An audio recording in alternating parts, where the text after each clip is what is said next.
Hello guys, and welcome to Pokemon Origins Creepy Chronicles. A little disclaimer at the start, this episode isn't necessarily scary I don't think, but it does discuss some adult topics at times. Not too adult, but you know, just a slight warning. So, I looked back over the comments on previous Myths and Creepies episodes, and I decided I would look at Ash's Coma, which is a creepypasta. It could be a myth to do with the anime, but I'm classing it as a creepypasta, so obviously it's in Creepy Chronicles. So, I'm gonna read the thing and put images on screen, and you can decide yourself. Now, have you ever noticed that the pacing, tone, and story development of Pokemon changes after Ash is hit by lightning in the early episodes? How Ash and his world are relatively normal until after that incident? I have a theory. The accident with the bike put Ash into a coma. Days later, he was found and hurried to the hospital and treated with heavy medication. This is why Team Rocket became less menacing. The medication took effect and stabilised his coma dreams, so that instead of being terrifying, they became idyllic. They allowed him to live out his Pokemon Master fantasies. After the beginning episodes, the series is the result of Ash's subconscious mind fulfilling his desires as well as attempting to escape reality. Should Ash realise he's in a coma, he would wake up and suffer brain damage, so he must take down all of his mental barriers one by one. If he can do that, he can come to grips with who he is and escape his coma. Further evidence comes from the realisation that even though his journeys take him vast distances, he never usually travels by bike due to having developed a phobia of them. The coma and fantasy explains why he never changes much physically. It explains the worldwide socialism as he thought up a safe system of government that would run smoothly and keep the world going, allowing his adventures to work like they do. It also explains how a child can go off on his own into a world full of dangerous and untamed animals. In addition, it explains why every town has the same police officer and every Pokemon Center has the same nurse. Joy and Jenny he knew from his hometown, and they act as a safety net or anchor, allowing him to feel safe no matter where he goes. They represent stability. The professors represent Ash's ideals, which is why Gary became a professor. The fantasy also explains why every time he enters a new region, virtually no one has heard of him, despite his conquests.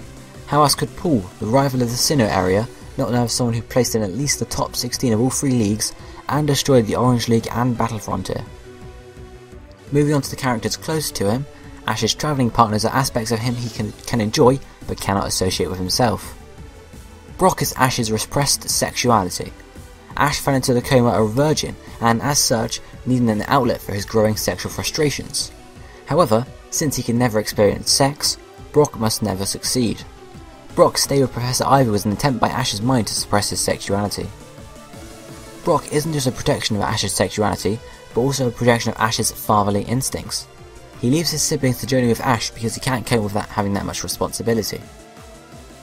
You may notice that James got much more dialogue in this part of the series, as well as getting more touchy-feely with his Pokemon and exposing more of his backstory. Ash didn't enjoy this much, which is why Brock returns, horrified and refuses to speak about it. Ash's subconscious was repressing him at the time, so other than feeling a general feeling of dread, he has no idea what happened. Further evidence of Brock being Ash's sexuality is that he keeps returning this series after Ash meets a new female aspect of himself. Misty is the first such aspect we encounter. Because she is the first and is merely an aspect of Ash, our explanations as to why Misty plays such a prominent role in the show, but is ultimately unattainable, since he never really knew about her before her coma. Since Misty is his initial love interest, if only subconsciously, he needed her to reach a certain level of womanhood. He felt that people could only have relationships after they've matured. In practice, however, he finds he can't cope with it, as he lacks real-world experience. He wants the normal, plushy, arrogant Misty he knew, thus not letting her keep Togepi. We can see this arc in the constant berating of his sexuality, but her eventual mellowing until she had faded into the background. Since Ash was quite attracted to her, this is traumatizing. After this experience, anyone around him threatening to mature quickly ends up leaving only for another, more naive villain to enter his life. Gary Oak is what Ash wants to be. He is wish fulfillment. He succeeded and then settled down to a normal life. Ash needs someone to succeed in his world or he won't be able to validate it and will start questioning why he is where he is. It's a subconscious trap to keep him from becoming too aware of his situation. His mind might have figured out the awareness of the coma would snap him out of it, so it took something the boy already loved and built a way out of it for him. However, Ash is too complacent to make a final stand and fight his way out of it, and cannot escape. This is why he keeps encountering legendary Pokemon. They're his mind's way of showing him he can do great things if he tries. It's a way to encourage him to push forwards. Team Rocket are the qualities of himself that Ash deems negative, but is coming to terms with. Jesse and James want to appease Giovanni, Ash's father figure. To achieve this, Jesse will trick the submissive James into doing her bidding. Meowth especially wants to appease him because he remembers the good times with Giovanni. This places Meowth in a category known as Ash's corrupted innocence. This is apparent because Meowth is able to speak. In fact, the whole reason Meowth can speak is so Ash can eventually accept the aspects of Team Rocket as parts of himself. Ash had issues with his father, so he put him atop the evil corporation and demonized him. They may be an actual Team Rocket in the real world, but it's doubtful that Ash's father is their leader. Ash likely feels the split between his parents was partly his fault, but also partly blames his father. The split caused his mother to move out of the city down to Pallet Town, and is the one reason why Ash initially embarks on his journey to escape the turmoil at home. The whole organisation, including Butch and Cassidy, is symbolic of his inability to escape his father's machinations. James's implied sexuality, which does not necessarily make Ash homosexual, and gullibility, while Jesse is vanity and manipulation. Since Meowth has the potential for rehabilitation and doesn't want to be evil, this once again fits with the conflicting personalities and demonized self-theory. Team Rocket cross-dresses because Ash is exploring his gender, a different facet than what Brock represents, sexuality. And this is a method that allowed his gay or vain side to experiment freely. When he found that it wasn't something for him, his free side stopped playing with it. Max came with May. He played the ego and she played the identity, with great aspirations in that session. They worked for a little while, but with Ash being a teenager, his sexuality had to come back into play. He kept reinventing himself and eventually wrote new aspects, but his mind slowly brought the old ones back as a crutch to make the transition easier. Dawn is Ash giving himself a chance to love. Since he already established Misty as someone he's not likely to go anywhere with, he created a new super female, one that was more like him and less violent. You may note that while both May and Misty had no tolerance of Brock's behaviour, Dawn seems to try to shrug it off. Tracy, the breeder, was a possible future for Ash that he discarded.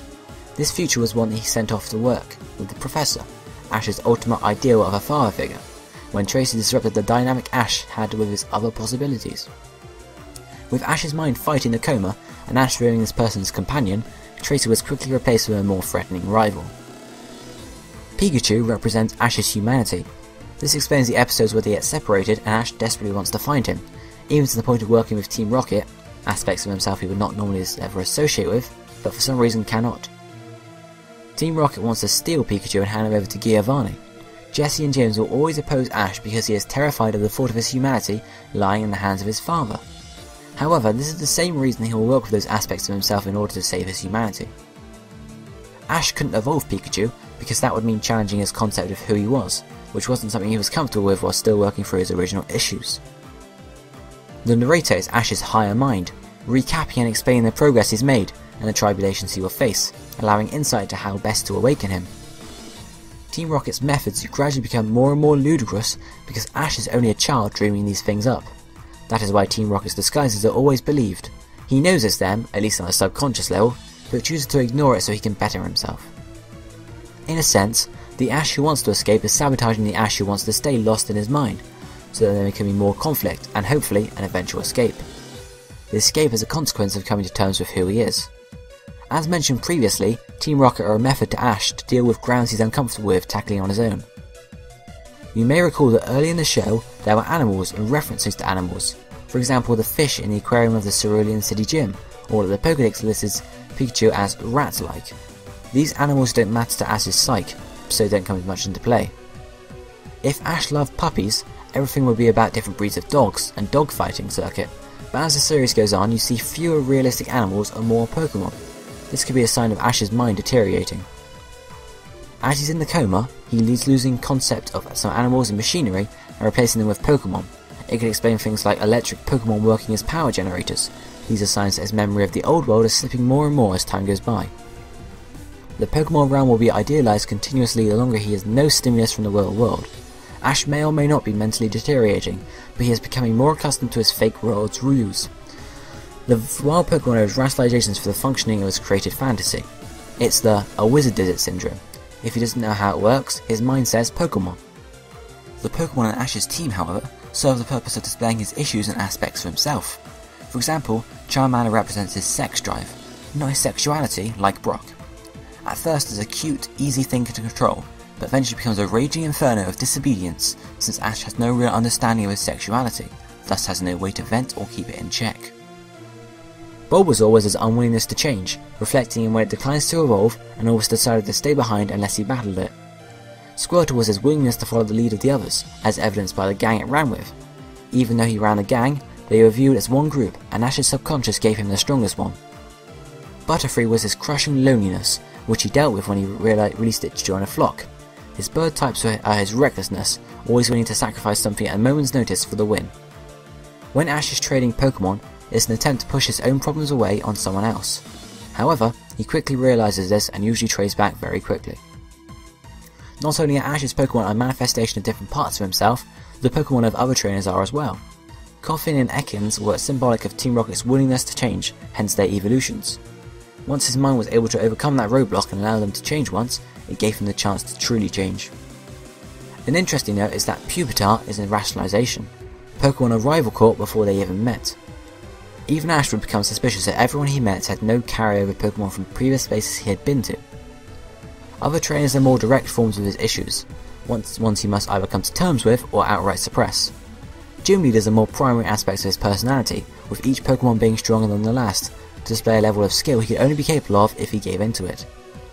In effect, he is doing battle with a part of him that he would rather not have in control.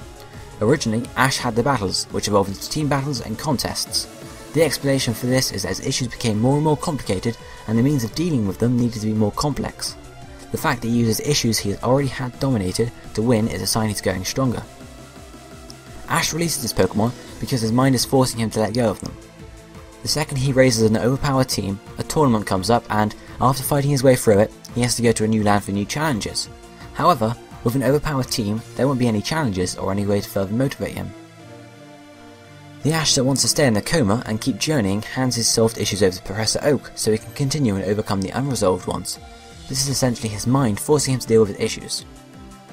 Ash's rivals and the Elite Four are ultimately the strongest part of this cycle. Having Pokemon that are essentially godlike, they represent both what can be attained and what is unattainable. Ash's rivals are all possible futures he envisions of himself. Note that they are all older than him. This originated with Gary Oak, someone Ash knew from real life and built up into a sort of god within his mind. However, Gary progressed and changed to suit Ash's vision of himself and his ultimate desire, eventually settling down into a professor role after beating the Elite Four. With Gary Oak in retirement, his mind needed a new rival for him, thus the births of Richie, the good aspect of his rival, and Paul.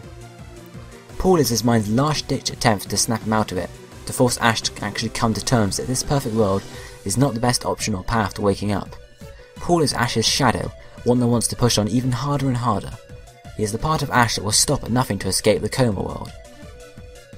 Mewtwo is a new form of treatment in the Coma, done with electrical impulses and a machine to knock Ash out of it, taking down every last one of his mental guards, the original Pokemon in the movie. In Ash's mind, Mewtwo and his clones were, in the real world, the treatment for the mental safeguards that were protecting Ash and keeping him in comatose, the Pokemon of his world. The clones were counters to the issues Ash had and solved, and each appeared to Ash as the exact copy of his defense. The clones didn't play by the rules of Ash's world. They didn't use any special attacks or moves, they just beat down their counterpart through brute strength. The treatment was working. There were side effects. The electrical jolts were beginning to affect Ash's nervous system. If the treatment continued, he would be paralysed. His mind manifested this in the dream world by petrifying him. Were it not for the end of the treatment by Ash's mother, who knew her son wouldn't want to live in a world he couldn't explore, Ash would have remained a stone forever. After this, Ash needed to recover from the damage caused by the electric therapy. In order to reduce the danger Ash's consciousness fell from it, his subconscious began downplaying the effects in this world, which is why Pikachu's electric attacks, once noted for their strength by Team Rocket, no longer have any effect on Ash, other than comic relief. As we can see, Ash may well have been trapped there forever in this world. However, like every dream, like everything, there is a beginning and an end. What would happen if Ash never recovered? In his hospital room we see Delia, obviously distraught. She's talking to a doctor with a grim look on his face.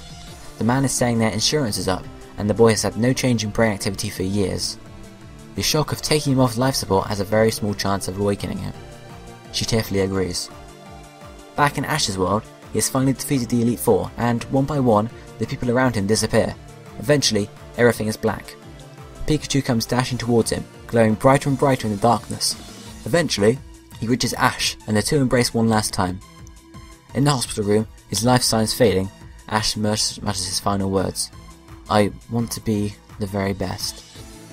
He will die never having known his dream, except as naught but a dream. When he came back to reality, he knew it was all for lie it was, knew it was his imagination. Knowing that all his efforts, ambitions and friends were nothing, he will let go. As he utters his final words, he barely opens his eyes and sees the silhouette of his mother, her face hidden by her hands wiping away tears. They make eye contact and one final realization fills him before he loses all strength. He sees that his mother was holding out hope that he'd recover all the time. He sees her and finds that her only hope has been broken as she comes to the realization that she'd outlived her only child. He dies knowing that he is loved, but it means the only one person closest and most real to him is utterly crushed. Still, there are other possibilities. The fountain of time flows in mysterious ways. One could not go back against the current, such as Gatsby. However, one could never see what is waiting for him downstream. Ash finally defeats Lance, only to be confronted by not Gary Oak, but a mute mirror image of himself. The voice of his narrator speaks to him, telling him that now he can finally escape the prison of his own mind. One by one his friends appear and melt away into more copies of himself, cheering him on.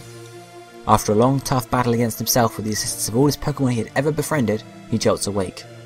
In his hospital room, he sees his parents, asleep. He finds himself unable to speak. Ash pushes forward towards his recovery.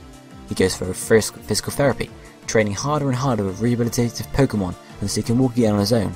This time, an older and wiser Ash sets out on a journey. Just like last time, he's late getting to Professor Oak's laboratory. When there's only one Pokemon left, he suddenly recalls all his memories of his life and realizes all his friends are gone forever. As he sets out with his new companion, he finds the world is darker than he imagined. More real Pokemon and people die. He too is aged. He vows to become the Pokemon Master he dreamed he was. He vows to himself, he vows to them.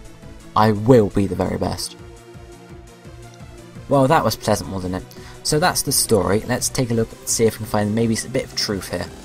Ash is indeed the main star of Pokemon, as I hope you know, and a few of the other recurring characters were mentioned, and there are some Pokemon in the story that are real. So this is really a theory more than an actual story, but I think it's a possibility to be real. They're never gonna come out with it in the anime, I don't think, but it is a nice idea to think of, and I think many other people share my views. So I've been the One Integral, thank you for watching. Don't forget to leave a like, it took me quite a while to make this video, and of course a comment is always appreciated, and if you haven't already, subscribe. So yeah, I'll be seeing you next time guys, bye!